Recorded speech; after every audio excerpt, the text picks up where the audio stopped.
بسم اللہ الرحمن الرحیم۔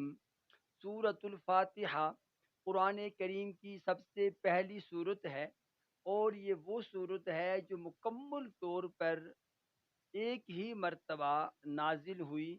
اس سے پہلے سورۃ الاقرأ بسم ربک الذی خلق، سورۃ العلق کی پہلی 5 آیات نازل ہوئیں، سورہ مدثر کی کچھ آیات نازل ہوئیں، پھر سورہ مزمل کی کچھ آیات نازل ہوئیں، لیکن پوری صورت اول تا آخر جو سب سے پہلے نازل ہوئی وہ سورۃ الفاتحہ ہے۔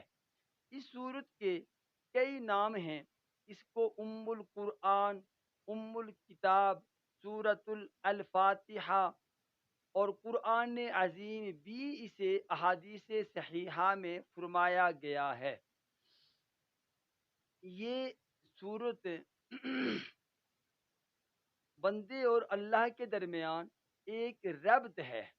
ایک طرف سے بندہ کچھ سوالات کرتا ہے، دوسری جانب سے اللہ رب العالمین ان باتوں کا جواب دیتے ہیں، اور یہ صورت گویا کے دوسرے الفاظ میں متن ہے، اور پورے کا پورا قرآن کریم اس کی شرح ہے۔ اس سورۃ الفاتحہ سے پہلے ہم بسم اللہ الرحمن الرحیم پڑھتے ہیں۔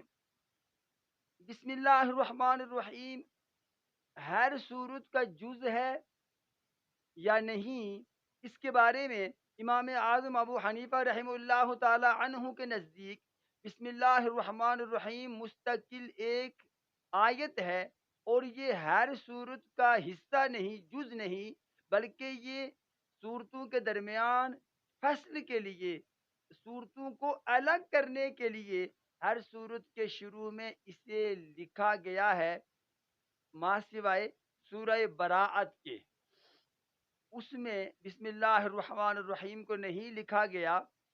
اور اس کے بارے میں بڑی دلچسپ بات لکھی ہے مفسرین کرام نے کہ سورۃ البراءت کے شروع میں بسم اللہ الرحمن الرحیم کو کیوں نہیں لکھا گیا؟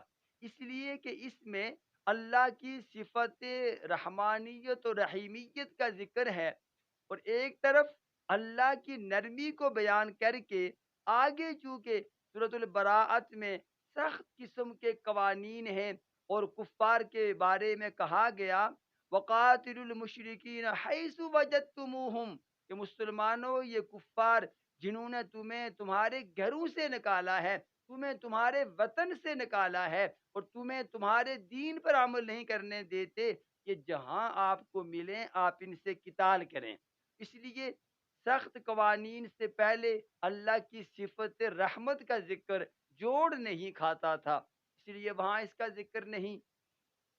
اور بسم اللہ الرحمن الرحیم کے نزول سے پہلے جو خط و کتابت تھی یا کوئی بھی عمل آپ علیہ الصلوۃ والسلام کیا کرتے تھے تو بسمک اللہم لکھا کرتے تھے۔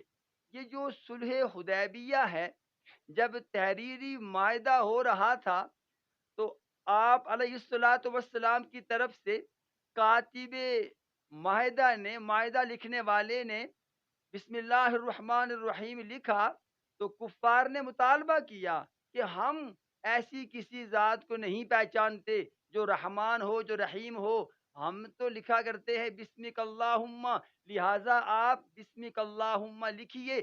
آپ علیہ الصلوۃ والسلام نے اپنے حکم سے فرمایا کہ ٹھیک ہے، بسمک اللہم ہی کو لکھا جائے۔ جب تک بسم اللہ الرحمن الرحیم کی یہ آیت نازل نہیں ہوئی تھی، آپ علیہ السلام بسمک اللہم ہی ہر اچھے کام سے پہلے پڑھا کرتے تھے، اور جب اس کا نزول ہوا تو پھر آپ علیہ الصلوۃ والسلام کا یہ مسنون عمل ٹھہرا، آپ کی یہ سنت ٹھہری، آپ ہمیشہ بسم اللہ الرحمن الرحیم پڑھ کر ہی اس کام کا آغاز کیا کرتے تھے۔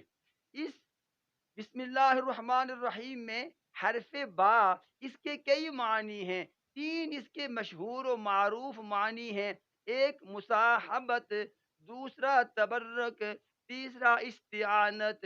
با کا معنی اگر مصاحبت ہو تو ترجمہ یہ ہوگا شروع کرتا ہوں میں اللہ کے نام کے ساتھ جو رحمان و رحیم ہے، اور اگر حرف با کا ترجمہ تبرک سے کریں تو پھر معنی ہوگا شروع کرتا ہوں میں اللہ کے نام کی برکت سے جو رحمان و رحیم ہے۔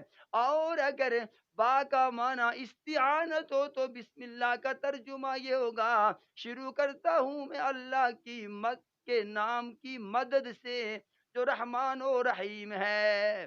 اس آیت میں الرحمن اور الرحیم دو صفات کا ذکر فرمایا گیا۔ رحمان کہتے ہیں تام عام الرحمہ، ہر ایک پر، ہر شے پر رحمت کرنے والے کو رحمان کہا جاتا ہے۔ اور ہر ایک پر رحم کرنا یہ انسان کے بس میں نہیں، یہ اللہ رب العالمین ہی کی صفت ہے۔ اس لیے الرحمن کا تثنیہ اور جمع ذکر نہیں کیا جاتا۔ اور رحیم کہتے ہیں تام الرحمہ، مکمل رحم کرنے والی ذات کو۔ اس لیے یہ الرحیم انسانوں پر بھی بولا جاتا ہے۔ اس طرح آپ علیہ الصلوۃ والسلام کے بارے میں اللہ فرماتے ہیں بالمؤمنین رؤوف الرحیم، کہ آپ علیہ السلام ایمان والوں کے ساتھ رؤوف بھی ہیں، رحیم بھی ہیں۔ اس لیے کہ یہ انسان کے بس میں جتنی رحمت وہ کر سکے، رحم کر سکے، اسے کرنا چاہیے، کر بھی سکتا ہے۔ تو اللہ سے دعا ہے کہ اللہ پاک ہمیں اپنے اخلاق کو، جو اللہ کی عادات ہیں، اللہ ہمیں وہ اپنانے کی توفیق عطا فرمائے۔ میری آخری گزارش، آپ علیہ الصلوۃ والسلام نے فرمایا تخلقوا باخلاق اللہ، کہ اللہ کی صفات کو اپنائیے۔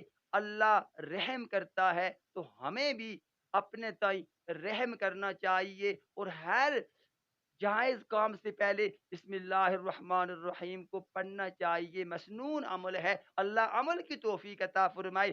آمین ثم آمین، وآخر دعوانا ان الحمد للہ رب العالمین۔